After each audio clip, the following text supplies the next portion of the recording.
নমস্কার। শীত পড়ে গেছে, বাড়ি বাড়ি পিঠে খাওয়ার ধুম লেগেছে। তাই আজকে আমি 2 ধরনের সরু চাগুলি পিঠে বানালাম। দেখুন কেমন তুলতুলে নরম কাগজের মতো পাতলা পিঠে বানিয়েছি। জল দিয়ে মাখানো পিঠে, দুধ দিয়ে মাখানো পিঠে। প্রথমে চাল ধুয়ে 5-6 ঘন্টা জলে ভিজিয়ে রেখে মিক্সিতে বেটে নিলাম।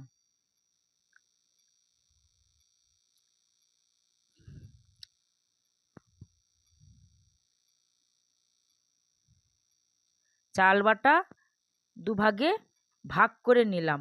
অর্ধেক চাল বাটার সঙ্গে নারকেল কুড়ো, জল, পরিমাণ মতো লবণ দিয়ে একটা পাতলা বেটার তৈরি করে নিলাম।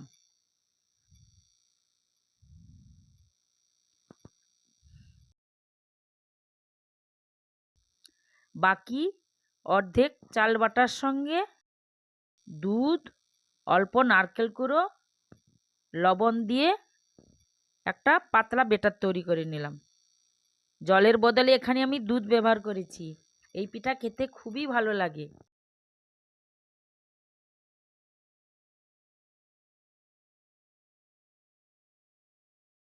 এখানে একটা আমি ননস্টিক কড়াই নিলাম। ওভেনে কড়াই বসিয়ে কড়াই গরম হলে একটা বেগুনের বোঁটা দিয়ে কড়াইতে ভালো করে তেল মাখিয়ে নিলাম। প্রথমে জল দিয়ে মাখানো পিঠে বানাবো। এখানে আমি একটা কাপ নিয়েছি। কাপে করে বেটারটা তুলে নিয়ে কড়াইতে দেব।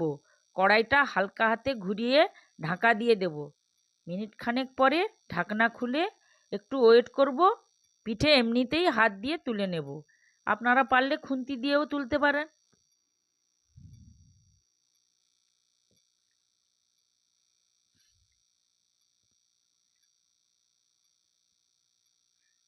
এরপর দুধ দিয়ে মাখানো বেটারটা দিয়ে পিঠে বানাবো।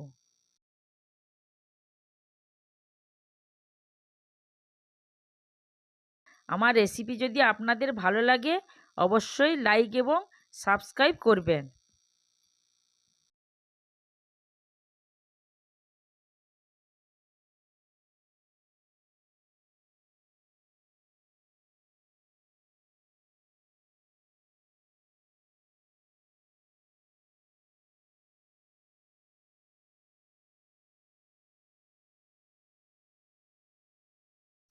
আমার পিঠে বানানো কমপ্লিট।